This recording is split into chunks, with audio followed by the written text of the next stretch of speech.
This is the True North Collective podcast, a gathering of unsugar-coated conversations on authenticity, created by the real-life documentation of everyday humans fearlessly finding their true north. Welcome to Season 3 of the podcast. Hi, I'm Rachel. I love rainy days. I struggle, but I'm learning to truly relax and restore.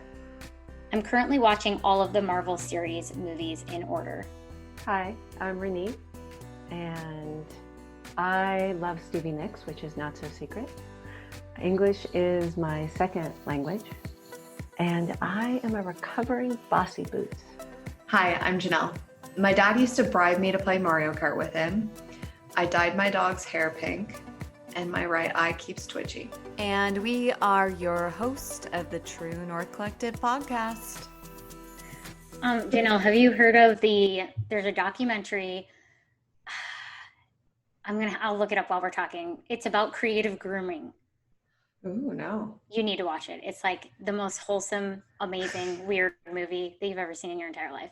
I'll have to check it out. I basically used the leftover deep conditioner hair dye that I was using on my hair, and when I stopped dyeing it, 'cause it's like a vegan hair dye, and I was just like, I'm gonna put this on my dog. So this was recent. It was actually when I was in Moab. I did it in the Motel 6 bathroom because I was like, I'll get pink hair dye all over the Motel 6. It's fine. So your dog looked pink when you were out there, but I wasn't sure if it was the ground. My mom was all cute. She's like, did he get sunburned? I was like, no, Mom. It's hair dye. Oh, it's so funny. Rennie, your voice is like just so soothing. When you were recording, I was just like, oh, I forgot how soothing your voice was. Oh, thank you. Do you get that? Do you get that a lot? Recently. So it's like something has shifted in the space-time continuum. Yeah. Yeah. Yeah. I never heard it before, and now I hear it all the time. Interesting. Do you think it's that other people are receiving you differently, or do you think you've had a change? Well, I think it's both. Yeah. Right? I think my energy has shifted considerably, and that people are perceiving me differently, like experiencing me differently. So I don't think my voice actually changed. I think it's the energy. Yeah. Fair. Yeah, even I'm going to say confidence, but I don't think that's the word I really want to use, but I'm going to say it.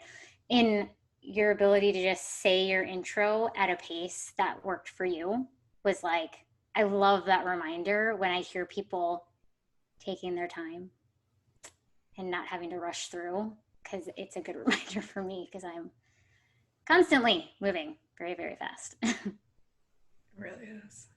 Yeah. Take what you need. I had one of those moments last night. I was like, this is not going to necessarily be perceived well by everyone else around me, but I need something, and I'm just going to do it for me, and I'm going to be proud of it. Yeah. I mean, who else is going to do it for you? Exactly. That's what I said. That's exactly what I said too. I was like, you know what? You're being an advocate for yourself. Like I was actually really proud of myself. At first I was anxious, and that's also a shift in energy I've been experiencing too. Yeah. And I was like, you know what? I'm actually really proud of myself. I am learning about how you take care of yourself, or like nobody can take care of my needs except for me. I am learning that lesson hard right now. And it's a beautiful one, but I am very sneaky, and I can find reasons as to why I feel like somebody else could take care of them for me. And so, yeah, I know that one. Yeah, that's a lesson I've been learning too. On both sides of the coin. I'm not used to letting people take care of me. And yet I have done a lot of work to try to change people around me, which is incredibly unwholesome. Yep. I'll take a number on that club too. Yeah. So it's that I like to think it's a generative dichotomy, but I don't think so. I just think it's like past trauma that I'm unlearning. Yeah. It's been cool for me though. The more I share, like I never would have expected that about you. And it does, like I'm actually finding more people that are willing to say like, same, in my own way, which is giving me the courage to be able to own it while I'm in that space in between like the awareness of it and then actually being able to live it out, my ability to just own it without beating myself up and share it with the people around me, it's like giving me a little bit of grace, giving myself a little bit of grace anyways. I feel like most people are meeting me there. Like you, Jenell, you've actually been really a good supporter of me in this. Yeah. Jenell loves the compliments. I do. That's because I'm also practicing it for myself. I think I very specifically said last night too, I'm like, not that, like I kind of just don't care if people think it's weird that I like did what I needed to do. Like I'm just kind of don't. And if they don't want to be in my life because they've taken care of me, then so be it. That feels really fucking powerful. Totally. Yeah. And truth. Yeah.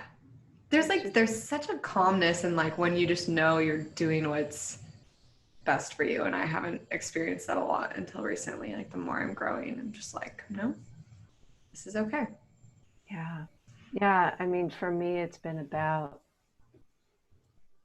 being authentic, not as a fuck you at somebody. Because I've certainly done that. And, you know, starting with like my teenage years on up, there was a lot of that authenticity, like as a weapon. And it's been about just standing in that authenticity. And what has been miraculous is that a lot of people have fallen away and others have come. And they are like literally like miracles. Like I didn't know people like this existed in the world. I mean, I understood they existed for you all, right? I got that because I'm a coach and I advocate for people. And of course you can have the life you want. But I was like, okay, maybe not me. Maybe not me. And that's so not true. I needed to hear all of that. And like we each have to, the other thing I'm realizing in that is like, taking somebody's word for it is very different than allowing yourself to experience it for yourself. Yeah, because it's that, for me, it's that embodied knowing, which is very different. And the past couple of years, I've really had this embodied knowing. And all of a sudden I have this tribe of like rogues and pirates and rock stars and, you know, and they're the most amazing humans. And they want me for me, not in spite of me, which is a whole new experience, at least in my world. I'm so glad you're here.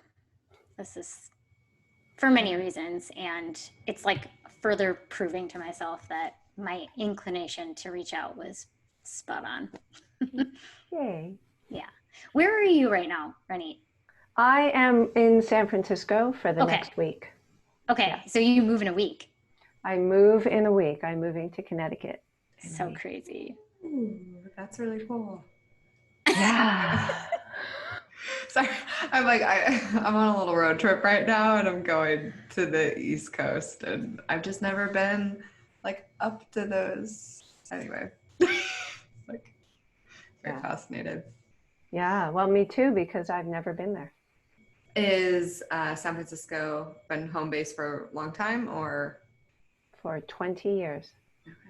I grew up in LA and before that outside of Tel Aviv. Very cool. Yeah. What a fun change. Yes, it's time. It's time. And it was, I've been mindful and conscious of it as opposed to like pulling a geographic. Mm-hmm. Wait, right? What's pulling a geographic? When you're like, fuck it, I'm out. Yep. Oops. Jenell's like, in the car. Yeah. That's been what I've been doing all year. Rock on. Okay. I don't know if I've heard that term with the definition, but I like it. I'm like, about to pull a geographic. Yeah, well, rock Let's on, go. you know, whatever works. Right? But I'm so conscious. I've been in one place for a long time. That's really cool. For 20 years. Yeah, with a now ex-husband. Mm-hmm. And so The journey the wheel turns. continues. Yeah, the wheel turns. Yeah. The wheel turns. Mm-hmm. Yeah. I'm going to introduce you, Ronit, because I have lots of other questions and I'm going to forget otherwise. So welcome, Ronit. I am so excited because Ronit is one of my coaching mentors, and I've been going through a certification this year that was a little bit more of a traditional approach to coaching than what my previous certification was. And I was really nervous about it until I saw that you were one of the instructors, and having Ronit's really what I will call spiritual, intuitive, like to me, that you hit me right in the heart there. And so I knew if Ronit is a part of this, like that combination is going to be really cool for me to learn from. And I was right. So not only did I get to experience her as an instructor through Human Potential Institute, I also got to work with her as my coach mentor as I am working on my ICF ACC accreditation, which is so exciting. I know, it's like, I'm so proud. Anyways, this is not about me. So Ronit LeMon is, like I said, one of my coach mentors. She is a life coach. She's also a rune reader. She's a board director, a mother, and a dynamic life co-creator, and ultimately a sounding board, which I loved that description. I pulled it from your website.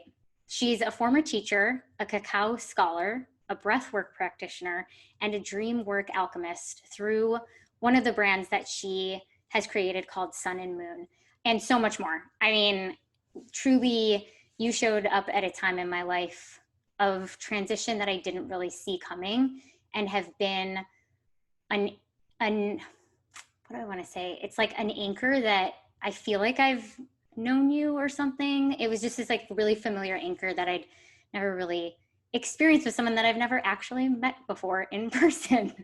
So welcome, Ronit, to the True North Collective.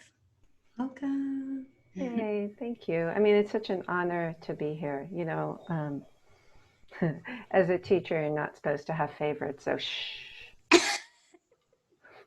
Don't tell anyone.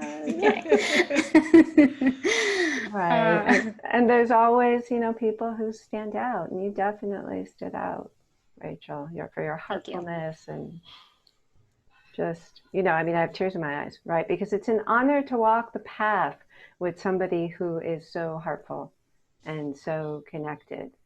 And I don't think there's a greater, I am emotional about this, I don't think there's a greater honor in the world than to be able to partner with somebody, you know, on their path and their journey. And so it's, you know, it's been my pleasure. It's been my pleasure. And it's my life purpose. Yeah.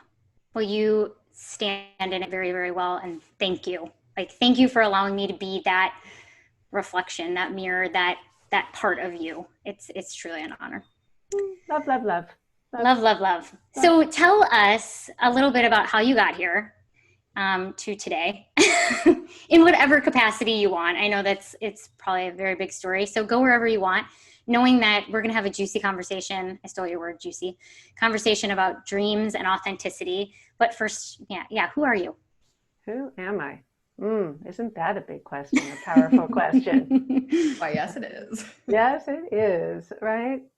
I mean, I don't even know where to begin. I'll just tell you that I'm a child of immigrants, that my mother was a single mom. She raised me in Hollywood. And I was raised by two very strong women, my mother and my aunt, her sister. And that I have been hearing things and seeing things and diving deep into things since I was too young to know that other people didn't. And yeah, you want to ask something, Rachel? Yeah. Did you ever talk about it? In my family, we talked about it. Right. So my mother read tea leaves and she read coffee grounds, which is kind of a Middle Eastern thing to do. Right. And my aunt, who was brilliant, was also just as likely to call and say, I dreamt about you and what's happening. Right. And so this was just regular conversation. So I grew up in that kind of space with an overlay of you better be brilliant and you better be beautiful and you better be all these other things. And so, you know, it sounds lovely and halcyon, and there were pieces that weren't so lovely and halcyon about that whole situation. And yeah, I'm a lifelong teacher. My very first job was teaching at my Hebrew school when I was 12. And I've been teaching ever since, right? Whether as a TA or a substitute or a university lecturer or a literacy specialist or, and mentoring and teaching teachers. And so I've been doing that forever. And I always thought that was my life purpose, that teaching was it. And it's not. I thought it was because I confused my delivery system with my life purpose. Right? I'm not meant to be a teacher. I'm meant to love people back to themselves. And the way I do it sometimes is I'm a teacher. Right? So I got a little confused about that. But that brought me, to the Bay Area where I met my now ex in graduate school. We came to the Bay Area. And I was blessed to have a lovely son who is now 17, which rocks my world completely, and is applying to colleges and already got into the University of Montana. So high five for him. Yeah, we're excited about that, in environmental science. So we're excited about that. And what happened for me is that I started, I don't know what details to give. Like I just started becoming, right? I left parts of myself along the way, fully intending to come back. And so that's what really got me to where I'm at now, which is this brand new space of taking off and changing things. And I can see that you want to speak, Rachel. Tell me. I see the mute unmute thing is not serving me right now. Just stay unmuted. You're too aware. You're too aware. Nobody else, when we have guests, ever can tell. What I wanted to speak to was you said there's parts of yourself that you left. In my experience lately has been definitely a shedding, but also a bringing in parts of myself that weren't there. So it's interesting to hear you speak to the becoming process of the letting go. Like I definitely can relate to that, but my becoming lately has been almost like gathering back parts of myself that I kind of just like kicked away or something. Yeah, I mean, my experience of it is similar, that there's been a lot of shedding, but it's almost been like a shedding of things that were in the way of who I've always essentially been. Yeah. And I felt I couldn't be, or I always think of it as like, you tell a toddler to sit still, you'll be right back. And then like, I didn't come back. It's horrifying. And so that's what it felt like, is I left things on the side of the road, fully intending to come back. And then 20 years went by. Yes. Okay. Yes. I think we actually are saying the exact same thing, just in a different way. Yeah. Yeah. I just think it's different metaphors, but yeah. Yeah. Exactly. And so that's what brought me. I mean, there's a bunch of stuff, details around exactly what brought me, the mechanics of it, like my accidental vision quest and things like that. And there were people along the way who also called me forth, which is a gift, right? And then I started becoming and was terrified and didn't know what was happening exactly. Yeah. And I still, of course, don't know what's happening exactly, because who knows what's happening exactly. It's just clearer. What was the quote that you remembered that I said, Jenell? Oh, earlier today when we were talking? Yeah. I've been trying to remember. It was, you and I were just having all these big conversations about life, and the conclusion ended up being that maybe the point of life is that there isn't a point. And I was like, yeah, that's going to do it for me. Like, I'm good with this one. Because then if there's no point, then cool. Like, I'm going to do what I want to do. Yeah, I love that. Right? It's very freeing. Mm-hmm. Yeah, it takes a lot of pressure off of knowing you can't really get it wrong then. In the theory. Yeah. Well, maybe that is the point, is to become and to experience and to be. And what if that is the point? When you say become, I have thought of what that means in my head, but I would like to hear your definition of that. Sure. For me, it's when I'm talking about being in my becoming, it's like an accelerated evolutionary process for me, right? To use a tarot kind of metaphor, it's like, the wheel of fortune always turns, but sometimes it spins. And so for me, being in a becoming period is where it's spinning. It's accelerated. Does that speak to your question? Yeah, it does. Thank you. It's a good visual. What was your definition? I'd say similar. It's very heavily associated right now for me with, I'm reading Michelle Obama's book, Becoming. Michelle Obama. So I feel like, which is a fantastic book. So I would say similar, just the journey of navigating life and coming back to self, and how have we gotten to where we are today. And I would extend it, because I'm not fully done with the book, but it's mostly her looking into her past of how she became Michelle Obama. But I would say the ongoing process of how things unfold, and moments that seemed small or maybe didn't seem like they had meaning many years later you see why they happened. Yeah. Well, hindsight's good for that.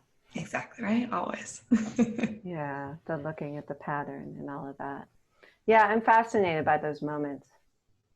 Those like pivotal moments that change everything, and yet you don't know it when it's happening necessarily. Yeah, I am too. It's, I don't know, I always play with the idea of fate, or if everything is just sort of random and like things just work out and you go with the flow. But the smallest little things that dramatically change your trajectory in your life. And it's like just like almost a second, like, just a couple seconds that if they didn't happen, I mean, isn't it the butterfly effect? Like that entire movie is on that concept, which I love that movie. It's just wild. Like sometimes it's hard to say, like, what if this didn't happen? Like, is there some sort of greater plan that we don't know about? Or is it really truly just the beauty in random acts? I don't know. Is there a moment lately, Jenell, where you felt that like tension point? I feel like there's just so many. I mean, in 2020, there's so many things that could have gone so many ways. And just because things are changing so rapidly right now, and I just posted, I think today, like basically a week of my life feels like what I would normally experience in a month. And it's just all these little things, like people I'm meeting, things that are happening that, if you asked me at the beginning of the year, I was going to be living in my apartment in San Luis Obispo at least until January 2020. And now I'm on a road trip. I have a whole different group of people around me.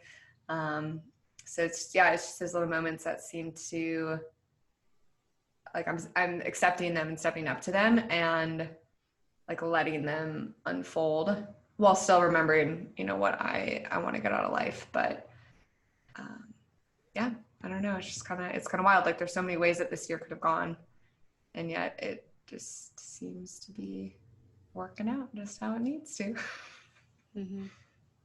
There's two books that I read this year, like back to back. The first one was Women Who Run with Wolves, and the second one was Braving the Wilderness. And both of those speak to some aspect of the wildness that exists within us. And becoming for me this year has been connecting to that essence. Like, I think in Braving the Wilderness, she actually says, becoming the wilderness. And that really like hit me of like, I think sometimes becoming has been so form-based, where it was like, here's this person that I want to become. And so then I like have this target and I pull back the arrow. I make sure the arrow is the one that I need and I know how to do it and I'm strong enough and all this stuff to get into the bullseye. And then I'm like, oh shit, I still have a lot of life left. Now what? And being able to become my innate wilderness is like, whew, so much can happen with that. So I've been playing with that a little bit. Well, that's super yummy, right? This whole idea of the wilderness and the wildness. And I mean, it reminds me, of course, of, where I study at the Animist Institute, and the idea of connecting with wild nature, which is really how we find, descend to soul, which is, soul in the sense of our unique purpose, our uniqueness in this world, as opposed to spirit, which is like universal, how we're all connected. This idea of we come to ourselves in nature. Yeah, it's really profound. That's Yeah. basically my 2020.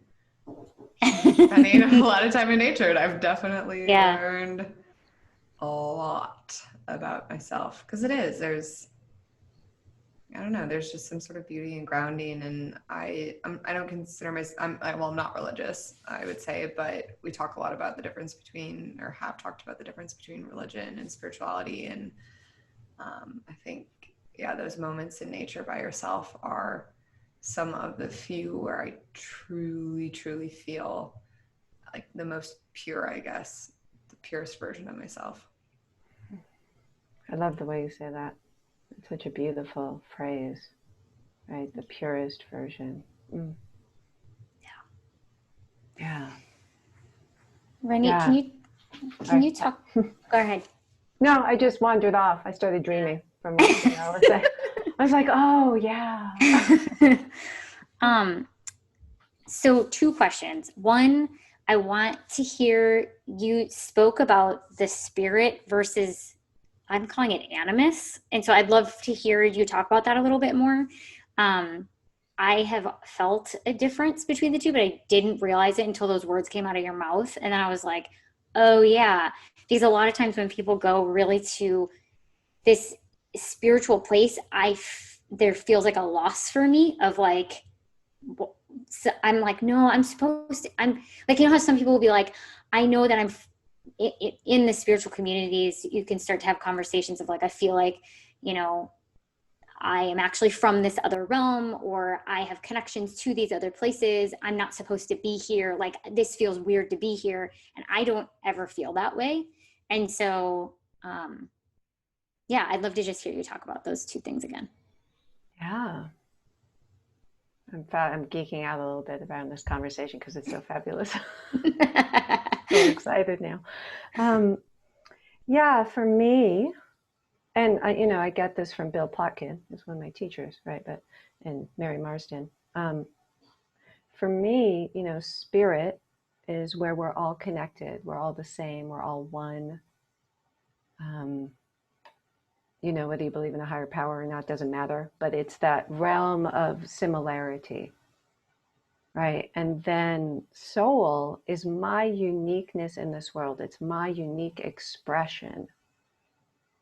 And so they're connected, obviously, but they're very different to me. And it is my belief, I guess, my perspective, that I'm here to express my soul in this incarnation. So I'm here to be who I uniquely am in this world while we're all connected. Do you think that that's an earthbound expression? Ooh, say more about that phrase. I don't really totally know what I'm asking, but the question came up, so I'm asking it. Do you think that the soul expression, and obviously we can't totally know, but what does your intuition say about, if we were in a different galaxy or on a different planet, like, would it be the same? I don't know. Yeah, that's such a good question, because I do have a belief that kind of the earth dreams through us, right? That there's a piece of this earth, the actual land that we're on, that we're kind of a part of. So I think if I were on Mars or another planet, I would maybe have a different soul expression. I love that. I really love that. That's really cool. Yeah, because I think part of the reason why being in nature is so palpable is because it is like a living, breathing thing. And to deny that we, in fact, are co-creating, seems crazy to me. Or that we, in fact, are not co-creating seems crazy to me. So, yeah. I mean, what if let's play a game, right? What if the earth dreams through us, literally? What if our soul and what we feel and what we intuit is actually connected to this earth? And we are, or I am, meant to express my soul and show up in my unique way, because that is what this earth requires of me. I love it. I do too. It kind of reminds me, actually, this is sort of random, but I went on a Tinder date with a guy. Ooh. Hold on, yeah, so this doesn't sound related, but it is, I swear. And we were talking about spirituality, and he had said, and I was like, this is so beautiful. He said, like, whenever he does his version of praying, and I don't think he was really religious either, but spiritual, he's like, I envision these words that I have, that they go through the ground and they go through the trees and the tree system, and all of the planets, or not the planets, plants, and maybe planets, but plants are connected, and they're carrying my message through and out to other people. And I was just like, yeah, this is beautiful. And I mean, I love that concept. And I don't know, I never heard anyone say anything like that. And I was just like, I just think that's so beautiful. And I want to believe that that is possible and that is a part of it. There's a sound shaman that I've been mentoring with here, and she believes that the trees are, and because of the root structure specifically, they are our biggest messengers, them and with the wind. So. Well, yeah. Right? It's like, duh. I mean, when I was facilitating a retreat, the Elohi retreat up in Georgia. Beautiful place. If you've never visited, it's a good place to visit. Amazing humans too, who own it. And we were doing an exercise for the coaches who were there and the people who were there. And I love it when I'm facilitating something and then it happens to me too, right? And so we were facilitating this being in nature and speaking to trees and to different parts of nature until they interrupted you. And then seeing what they had to say. And it was an amazing experience. Everybody got interrupted, which was lovely in whatever way that was. You know, whether it was actually external or internal interruption doesn't matter, right? Because it's all a spectrum, it's all one and the same. Whether it was your imagination or not doesn't matter, because the imaginal is part of everything. And people got wisdom from speaking in nature. It was a beautiful experience. It happened to me too, right? I mean, I was wandering around on a road and I clearly heard, you can step off the road now, you're already there. I was like, okay, thank you. I like that my nature voice is bossy too, which is great. I love it. I've had similar experiences. Rachel knows this, but there's a place, I was living in San Luis Obispo, California, and Montaña de Oro is out there. And that was like, I would just go there and walk along the beaches. Generally, there's no one there. And I would get so much clarity. I mean, anytime I was there, and a lot of it was audible. And so I knew if I needed clarity on something, a lot of times, not every time, but majority of the time I could go there, walk on that beach, and I would get my answer. And it's one of the, I mean, I've had that experience, but never so consistently as I did in that space. It's pretty powerful. Yeah. Does that happen to you often? Does your intuition show up as audio? I would say now that I'm more in tune with myself than I have historically been, it's starting to. And it's interesting for me because sometimes it's in nature, and a lot of times it's almost like I hear people's voices that I've actually heard before, but like they come up in those moments, just kind of what seems out of the blue.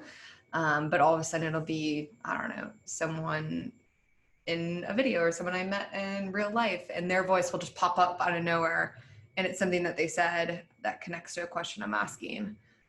So that started to happen for me, but I wouldn't say historically. It has until probably this year. That's very cool. Because that's a clair, right? It's clairaudience. Yeah, we've talked about that a little bit on the podcast.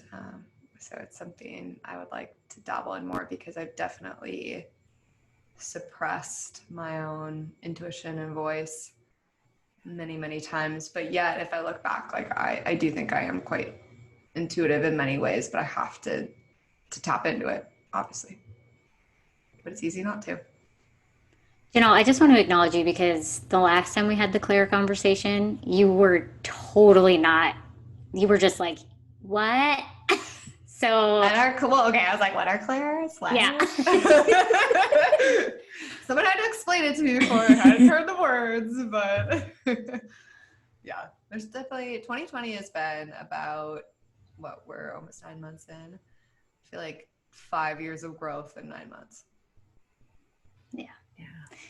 And it's been just really cool to watch you take each step in your own way, in a way that feels good for you. So I really want to acknowledge that in you, and also thank you for being that modeling for me. Thank you. Mm-hmm. Yeah. So, Ronit, to switch gears a little bit, when did you start to feel like you had permission to explore the things that you were seeing and experiencing? Like, at what point did that start to become like a thing that you were exploring? I did it as a child. Mm-hmm. I'm trying to think if there was a time before. I just remember always doing it on some level, and then I remember hiding it because other people didn't hear things. And I was like, oh, okay. So when people didn't hear things, or they didn't have conversations around the dinner table around dreams, or, it wasn't okay to call somebody and say, I just had an intuitive feeling about you. What's happening? Are you okay? Right? That was weird. And so there was a little bit of my going underground with that, especially as I kind of turned up the volume on cognition, right, on intellect. And there was this piece of I had to be brilliant, because my aunt was brilliant. Hands down, was one of the first unit managers at ABC TV, female, was used to be a professor, right? And so there was that piece, and I didn't know how to hold both, like how to have my brain working and then also have my intuition. They felt a little mutually exclusive. So I would kind of toggle back and forth. I'd kind of be a brilliant asshole, and then I'd be this loving, witchy person, and then go back and forth, kind of like, a little Sybil like that. And it just, I was listening to you, Jenell, and you were saying, you kind of disconnected from your intuition a little bit. And I tried, but it comes through, doesn't it? Like, it pops up. You can't quite stamp it out completely. What do you think about that? I would say it's pretty accurate. I got pretty good at not being in touch with myself, but it was always still probably there, but definitely, no sleep, not taking care of yourself, burnout. Any of that, you're just in survival. You're like, what voices? I don't even know. That could be a real person. That could be me. I don't even know anymore. Yeah, I hear that. For me, it was a lot of drugs and alcohol that I used to self-medicate around all of that, and then the tension of holding all of that. And also I grew up in poverty, and so I was taking care of my mother, who wasn't functioning very well, and so there was just a lot to manage. And so drugs and alcohol really worked till they kicked my ass, but and that's what happened for me. And so I was attempting to push everything down so that I could just kind of get through and do what I needed to do and get through college and all of that stuff and take care of my mom while she was alive. So there was that piece where I left it, and but it kept coming back. Thank Goddess, right? It kept coming back. And it would pop up in places and people would know. I mean, I've always read tarot cards and runes, which are Nordic divination stones. And I've done that since I was in high school. And, you know, in my 20s, I had a dream salon where people would come and they would sit at my kitchen table in West Hollywood, and they would share their dreams. And, you know, at that point I was interpreting, which I don't do anymore. And now I partner in inquiry, right? Because I'm more mature. But then, you know, I was interpreting dreams and I was reading palms and doing all of that stuff, you know, in my house, and people knew it. But so I think there was this real struggle for me there of how to be like one whole human who did all of these things.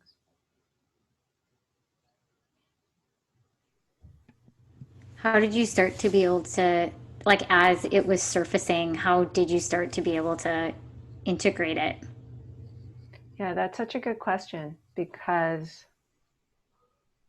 it wasn't very welcome in my in-laws, with my in-laws, right? And so I was in that like fuck you approach of authenticity for a while.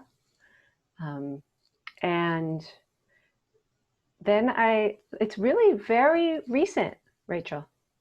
I'm going to say it's like 3 years, 4 years, where I am fully integrating all of this, like where something changed. I could no longer not be me. It became like a crisis. I could no longer not be me. It was impossible to pretend that this wasn't true. I couldn't hold it together, that persona, that day suit that we zip up, right, to go out in the world. I couldn't hold it together anymore. Like it just was in tatters. And so I had to integrate all of it. And I got sick.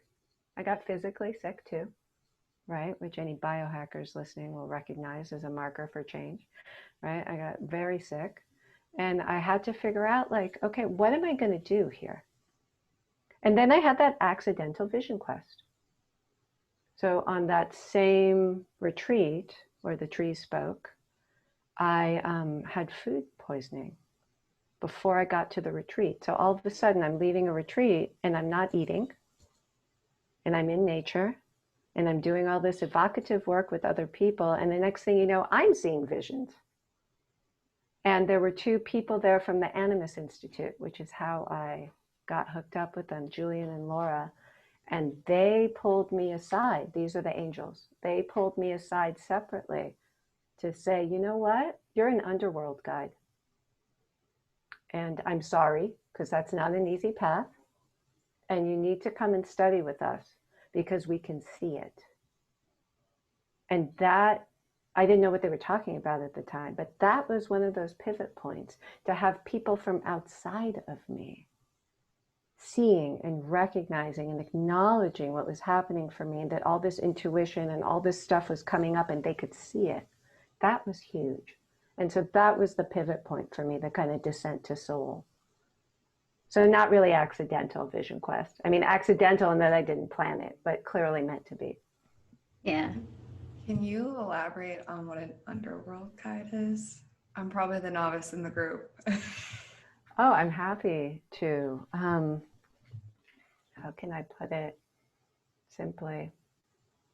An underworld guide is somebody who helps you or guides you, walks with you in those unseen, invisible places. So it can be dreams, it can be intuition, it can be spirits, it can be divination, ancestor work, you know, any of those things. And so things that are palpable and affect us, but are invisible often. And a lot of people like to pretend they don't exist. Okay, thank you. That was Yeah. not what I thought it was, so thank you. Ooh, what did you think? I don't know. I was thinking like underworld, like hell, and I was like, is this, I mean, I'm all into ghosts and stuff, so I'm like, is this like a demonic thing? Yeah, sorry. No, no, I'm also equally as interested in what you said, but I was like, let's just clarify, because my brain is Yeah. going somewhere else. Very Yeah. cool. So I'm super fascinated, and Rachel, if you need more follow-up, just interrupt me before I ask this question, to talk about the dream work. and like what is, I feel like this is also new to me, so I don't even have like very good pointed questions other than to be like introduce us to what, or at least introduce me to what this means, or like what it looks like for the person coming in that has no experience in dream interpretation. Yeah, it's a great question. That's even the right word. Yeah, no, it's fine. I mean, that's kind of what people call it colloquially, is dream interpretation, right? And I don't interpret dreams.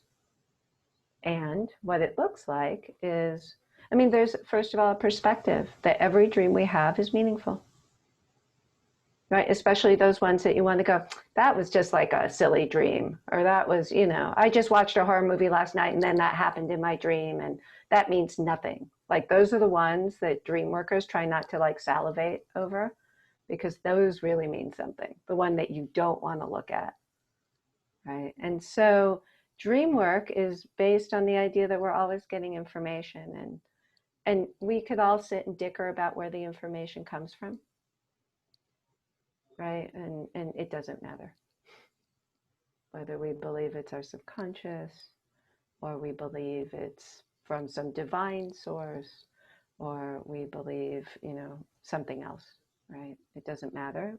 The point is that it's meaningful. And I just say it comes from the dream maker, which is just my shortcut around it. I don't know where it comes from. And then we start to collect data around what dreams we have. Rachel knows this part about, we ask the dream maker before we go to bed to help us remember our dreams. And then in the morning we write down, or whenever we wake up, the keywords of our dreams. And the most important part is that we let the dream keep dreaming, which means we sit, as coaches would say, in inquiry with the dream. I don't sit there and go, oh, I dreamt about my mom. That's what that meant. Closed. Now the dream is over. I've interpreted it and it's dead now, right? There's no energy left. Instead, I just revisit the dream during the day to see what bubbles up for me. And there are layers of meaning that come up. And we do this as a practice. It's just part of a reflective practice. And you can sit with somebody and go and do dream work, which is where you take somebody into the dream in present tense, as if it's a movie and it's happening right now. And that person might ask you some questions, powerful questions, as coaches say, and might have some intuitive hits or not. There's no part of, I know what your symbol means, because I don't know what your symbol means. You know what your symbol means, right? So the sweet, like Jungian dream dictionaries are not something, I mean, they're fun, but it's not something that I use. And we just mine it for wisdom and information. So that's kind of a nutshell around dream work. Did I answer your question? Yeah, I think so. This is probably going to be, there's a lot of different options, but how often do you feel like dreams are literal versus abstract? Yeah, I feel like you read my mind actually just now. Great. Yeah, because I was thinking, oh, should I go into the types of dreams? Nah, I won't do that unless they ask. And look at that. Yeah. So I think there's different types of dreams, or I feel there's different types of dreams. They feel different, at least to me, as I experience them. I think there are some dreams that are the dream makers trying to give me information, and it's like that game of telephone, it gets a little warped along the way. And so it's metaphor and symbol, right? I think some dreams are actual, like prescient dreams, like we see things before they happen, and those feel different to me. I think there's some dreams that might be visitations, whether it's an ancestor or whatever you believe it is, but some sort of spirit that's coming in that way. And then I have a couple of times had a dream where I have co-dreamed with somebody else the same dream, which is wild. And I try to make this happen and it's not happening. So I don't know how to make it happen, but it's happened twice. And those I call dream walking, because you're dream walking together. And that's, where you don't prime it, but somebody else says, I had this dream about you, and they describe the dream, and it's exactly the dream that you had, exactly the same. So that's kind of what I got about that. What's kind of crazy is that the dream walking might happen more often than we realize, but I don't really talk about my dreams unless they're really fucking weird. Like the time that I was I saw a girl biting chunks out of her left arm. I sat with that one for a while. It was very informative. I remember that dream. It was terrifying, but it was terrifying for me, and you just described it to me. I didn't dream it. But it was absolutely terrifying. And there were so many layers to it that, just like you said, I didn't try to, at first I was just like, what the actual fuck? Like, I've never had a dream that terrifying before in my entire life, where it was so real. And then what she did after was just like horrific. And like, once I got it out, I actually didn't know what to do with it. And so I think that act of just letting it exist on its own, layers started to, or information started to come through over the next couple of weeks that was really profound in terms of how I grew up and coping mechanisms, like generational familial coping mechanisms and things like that. So that was actually a really pivotal moment for me. Wow. Yeah. Yeah. I'm trying not to like jump into your dream. I know, totally. But, yeah. Self-management is the key. And yeah, there are dreams that are pivotal, right? And it doesn't mean we haven't dreamt that same message before, right? Because my experience, at least for me, is that the dream maker isn't trying to give me this, like the girl biting her arm, right? Or, whatever symbol. It's that the dream maker wants me to experience and know something, and is attempting to populate my dream in such a way that I will experience and know this thing. Right. And so it doesn't mean I haven't dreamt it before. It's just that it finally lands, right? Finally hits. How do you think dreams connect to being your true self? Yeah, I think they're necessary. Right. The more I pay attention to my dreams, the more I express my authenticity. Right, the more I know about myself, I'm in relationship with myself through dreams. And yes, meditation's beautiful, and we should do that. There's a lot of things that help us, and yet to ignore dreams is to ignore so much information. I don't know how we could get a whole picture of ourselves without it. It almost reminds me, as I learned about embodiment as a resource to my own self, a wisdom source, I was like, holy shit, I've been working with literally 20% of my system. And it kind of reminds me of that, of like, oh, there's this whole other arena that I never considered tapping for information before. Yeah, it is like that.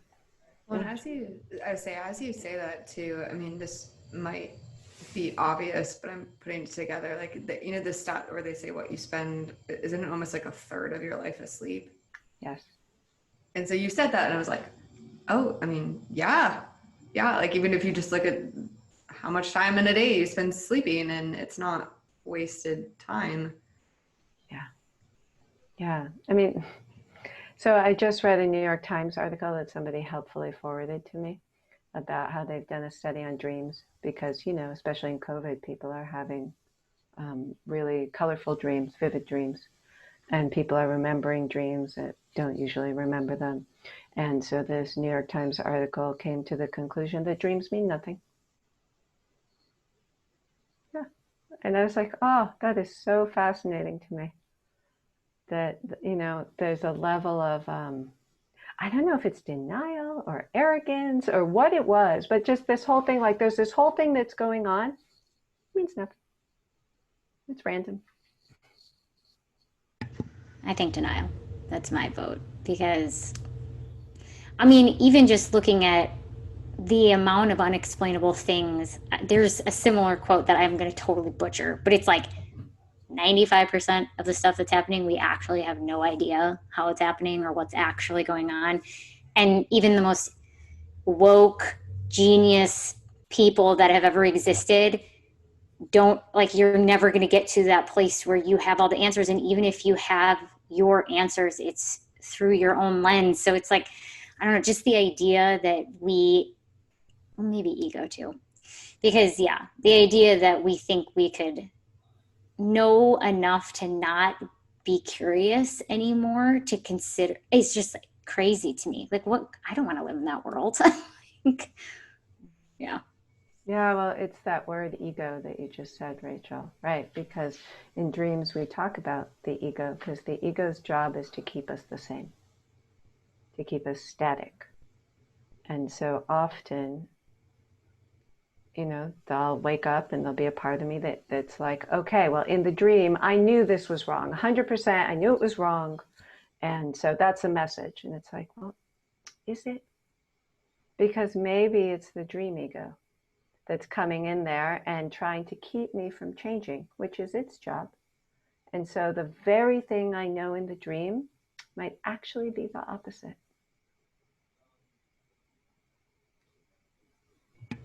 I'm like thinking about that deeply. I'm like, wait. I was going to ask both of you, do you think that dreams are connected to intuition? And if yes, how? Yeah. I feel like I feel like I should go first because you're more the expert than I am. And yeah, I know, totally. Okay, ask your question again, Jenell. I said, do you believe that dreams and intuition are connected? And if answer is yes, how? Okay, with probably not saying the right words, yes, I do think that they are connected. Absolutely. And whether it's whatever conscious, sub, non, whatever it is, because I've heard a whole bunch of different ones lately and I get them all confused. I and maybe just in my own language, I feel like they are almost like an expression of what I'm maybe not willing to look at, is what I would think. Like, but then again, I think that's why maybe the different dreams that Ronit was talking about earlier, that actually rings really true, because it could also be just reinforcing something that I already know that isn't necessarily hidden, but it's just like trying to bring it to the forefront a little bit more, or trying to really just be like, don't look away from this. So I would say yes.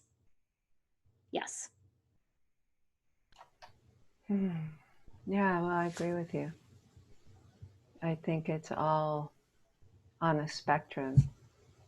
Intuition, embodiment, all the clairs, dreams, imagination, what we call deep imagination. So kind of a waking dream, a waking imagination. I think they're all the same thing. I even think it's the same as listening to the trees, as we were talking about, right? And I think it's all the same thing, and that we're just experiencing it differently. It's as if these messages, this whole thing is there all the time. And these are just the ways that I can plug into it, just being a human girl, and that's my limitation in this body. And I don't see a difference among them. Like, I don't make a demarcation of like, that's a dream, so that's more important than this imaginal piece that happened today. I think they're all the same. It almost is like trying to prove whether my religion is more right than your religion. That's what it feels like. Like, yeah. It's just, I'm just using these words and this structure because it resonates with me. But like, if we go to the essence of what we're all trying to say, yeah, that's kind of what it reminds me of. Yeah, I feel like, so I used to, work in academe, used to be at the university. And there were a lot of discussions around the table around like the definition and the exact thing and what is it, where does it come from exactly, and who said that. And there was a part where I was really good at it and I really disliked who I was while I was doing it. And I've decided that that does not matter to me anymore, like where it comes from or those like demarcations or any of that. That's why when people say, do you think it's God? Do you think it's angels? Do you think it's your soul? I'm like, I don't know.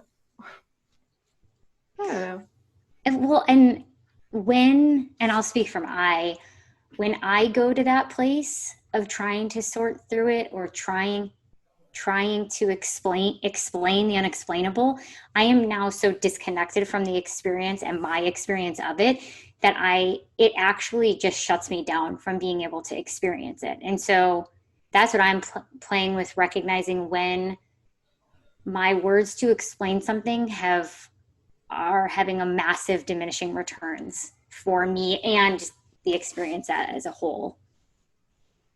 Yes, because so much of our experience has no words. Right, and all of us have talked about that being in nature and that ineffable something that sometimes resolves into words, which is great because that's how our brain can interpret. So that's lovely, right? That's helpful. And it's not always that, right? Sometimes it's a feeling or a knowing or a sensation, and there aren't words. And we're just kind of achingly moving towards that without really knowing what we're doing. That's why I loved dancing. Yeah. I have, I'm really glad that we're talking today because I've been working with a therapist to recognize that I'm like pretty much my baseline is activated. So based on my own childhood traumas and experiences, I never really realized it. I'm a very high functioning survival motor. And so I can easily tell myself that I'm relaxing right now and it looks really chill and I'm doing chill things and I'm enjoying the sunset. But and I'm making a joke about this because that's kind of where I'm at with it, but it is very serious. And I'm like my assignment this week was just to be able to go for a walk without thinking, planning, processing, meditating. Like there always is like a productive aspect to what I'm doing. And I've found, and even in learning how to truly relax and how to get out of that sympathetic response, it is almost traumatic for my body. Like my body's actually not used to it. So I have, like my therapist has been like, you go slow. Like we're taking baby steps here. Anyways, the whole point that I'm bringing this up is I started thinking about just how much I am constantly reflecting or taking in or processing or unpacking and that even in a dream space, like when does it become an activated dream space versus an actual time for me to restore? And so this morning on my terrible walk, because I really struggled. Like I had to like hit my legs. I was like, we are just walking. We're just walking. We're just walking. But that's where I thought of it. I was like, I can't even dream. Like I am just, and now we're having this conversation, which I did not connect that dot, but it's nice to be able to, and I'm sitting in that space of what is relaxation for me, in not just the cognitive sense. And I'm just curious what comes up for you as I say that in relation to dreams. Yeah, I'm glad you brought that. I mean, first of all, in all sisterhood, I'm like recovering from hyper-vigilance, from my own trauma. And it's been years now since I've been hyper-vigilant. I'm still a little vigilant, but I'm not hyper-vigilant. So, growth, progress. Yeah, with dreams. I mean, people always ask me about lucid dreaming, and I'm like, God, that's so much effort and control. And to me, I mean, please, everyone out there listening, go do your lucid dreaming if it serves you. I mean, have at it. Tell me how it goes. I'm fascinated. And for me, it's a form of that hypervigilance. It's like I can't even let go enough to have a message come to me. I have to orchestrate that too. So I don't do lucid dreaming. I never try lucid dreaming because I'm attempting to step back from control, not control more. Yeah, and your earlier call out of like, you wake up, you write down the 3 keywords, you move on, is like, yep, got it. Whereas for me, I'm like, okay, I'm now gonna journal. What are the insights? Let's connect these dots. Yes. Okay, Yeah. thank you. Yeah, of course. I mean, I do, I have like I have a pretty elaborate morning ritual. However, I'm not doing a lot of cognition, which serves me, which is great because, my brain is a bully sometimes. Yeah. Wants to think a lot and stamp out all the lovely, intuitive, numinous breadcrumbs. And yeah, me too. And I found that, I've talked about this on the podcast before. Showering every day is a new thing for me, and it is one of the best things I can do. And so I used to be very rebellious against routines because I didn't want anyone to control me or tell me what to do.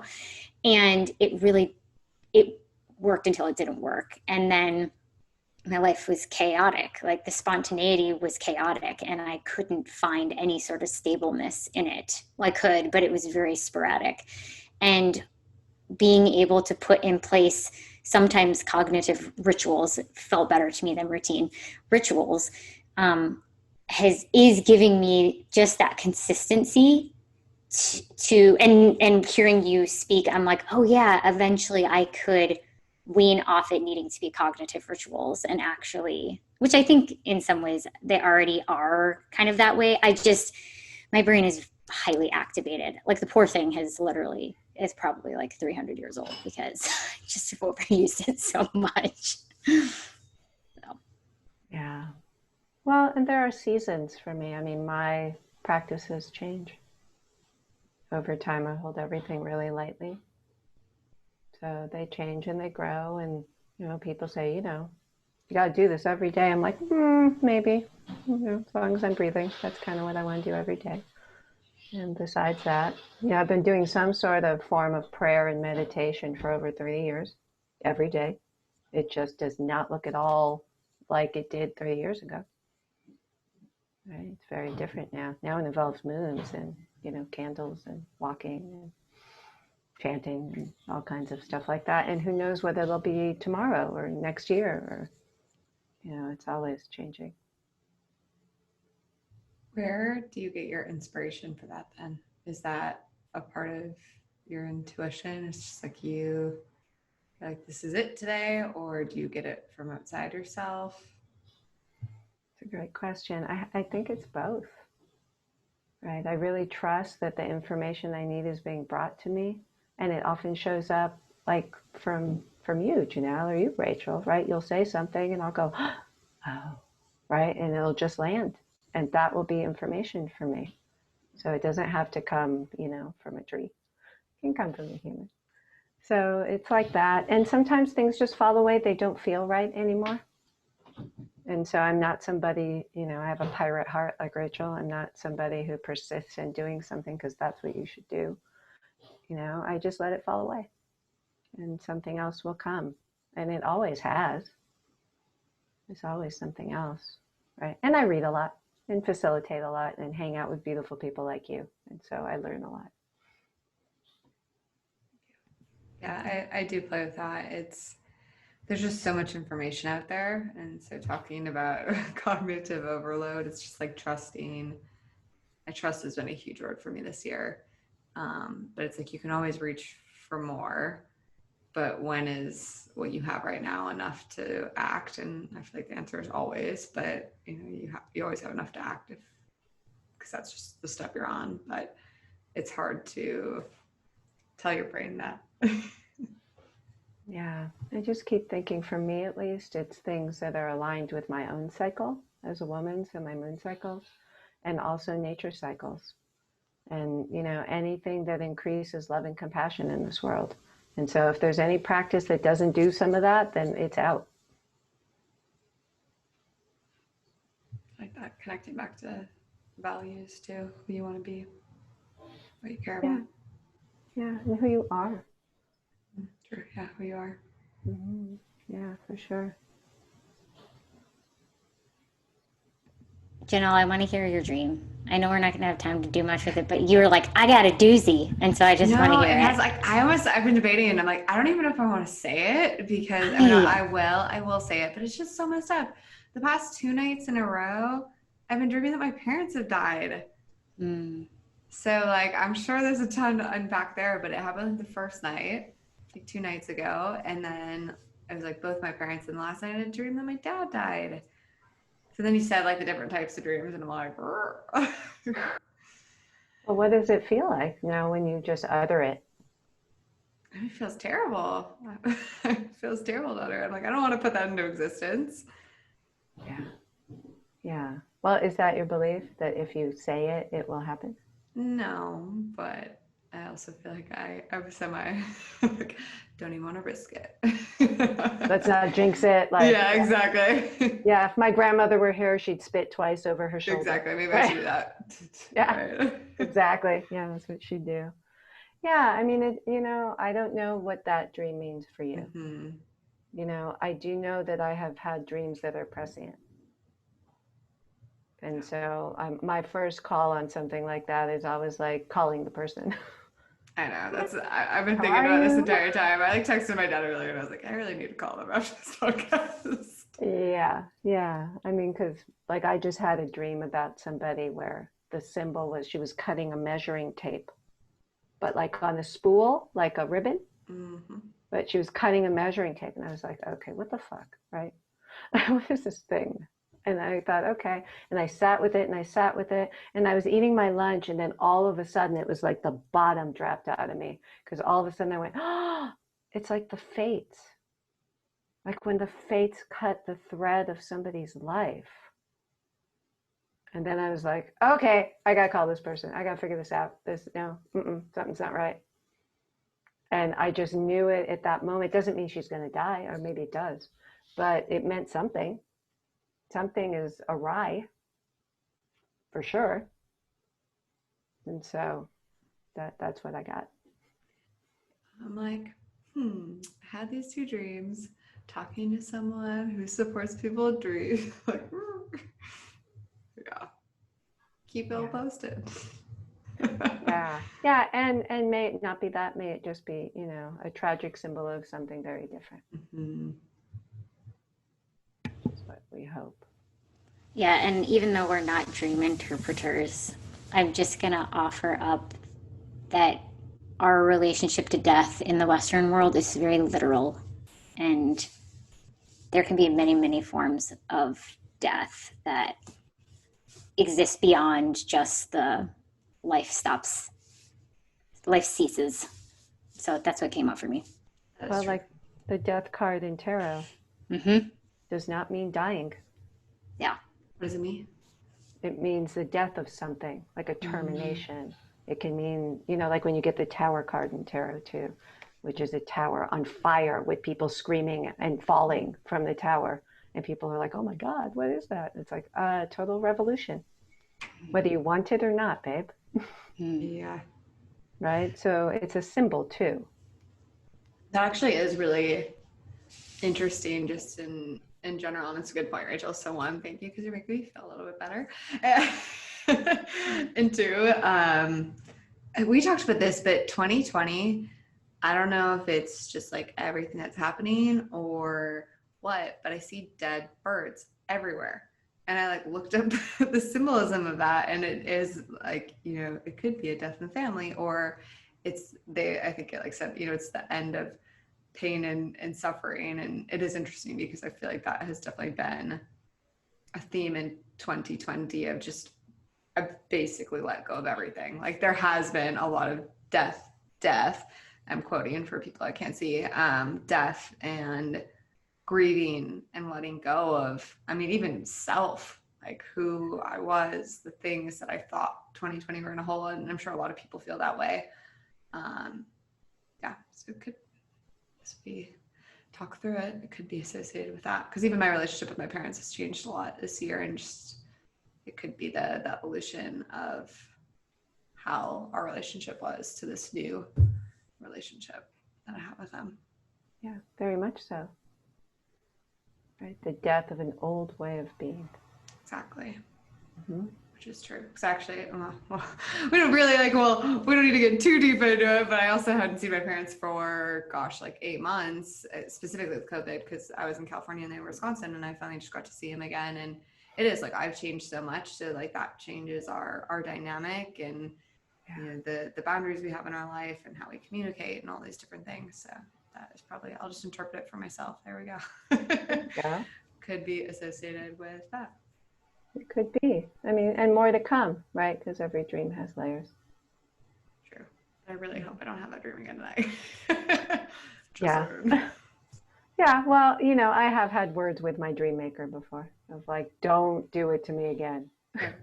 2 is enough. Thank you.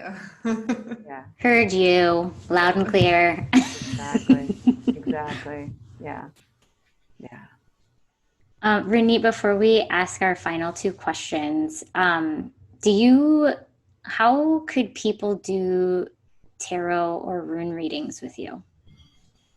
Oh, or dream work or. Yeah. I mean, I specifically want you to pull some cards for me right now. So I'm like, well, let's get on the books. So yeah. They can just email me at, okay. you know, Ronit LeMon. Okay. And is it like, do you have sessions for those? Yeah. Where you actually like talk through it? I do. You would recognize it more as tarot coaching, Rachel. Okay. Got it. But yeah, but you know, we have a question and we do a spread and then we coach our way through it. Yeah. And see what's available. And we might pull in some dreams if it's appropriate. Yeah, and for sure. And you still do runes as well? I haven't done them for a while, but I'm happy to do them. I'm looking to the side because they live right next to my desk. Cool. And I always have my tarot cards in front of me because I pull them for every client, but I don't share them all the time. Did you pull one for this conversation? I did. I pulled the Queen of Pentacles. What does that mean? Which is a beautiful card. Right? Which is Queen is great since there's the 3 of us queens who are here. Right? And it's a level of mastery over the material world, which is such an interesting thing because we're talking about dreams. Mm-hmm. Right? So when I pulled it, I was like, oh yeah, because there's no difference because dreams are the material world. Right? Yeah, so that's cool. What I got when I pulled it.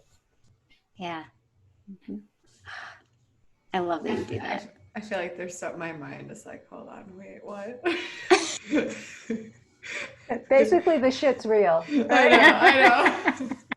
I like get it, and I'm like, wait, breathe that in for a second. Yeah, and like I love that each of us have an interpretation, and even just the collective conversation. To your point, for me, the material world is very much the hyper-vigilance. So yeah, it's poignant. Yeah. Thank you for sharing that. Of course. Yeah. All right. Ask the question, Jenell. All right. Ronit, how do you live your true north in one word? Heart. Beautiful. Yeah.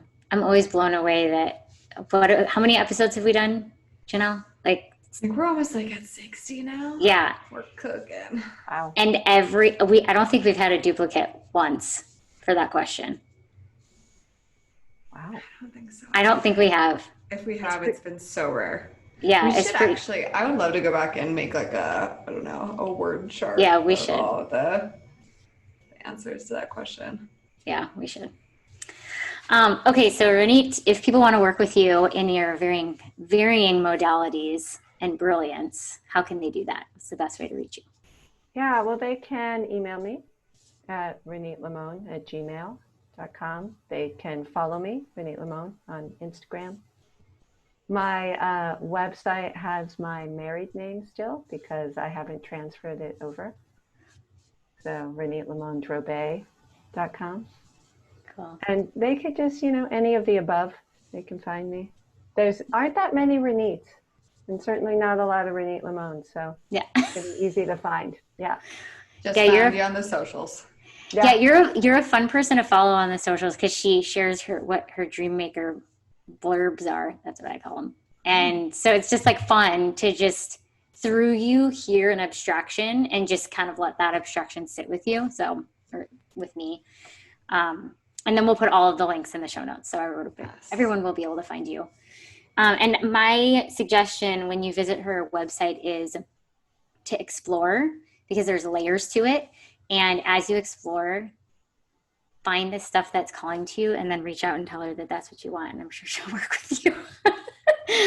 So, yeah. Yeah, thank you. Yeah, I'm always excited, and self-designed ceremony and ritual and all that good stuff. Yeah. Yeah. Thank you. Yeah.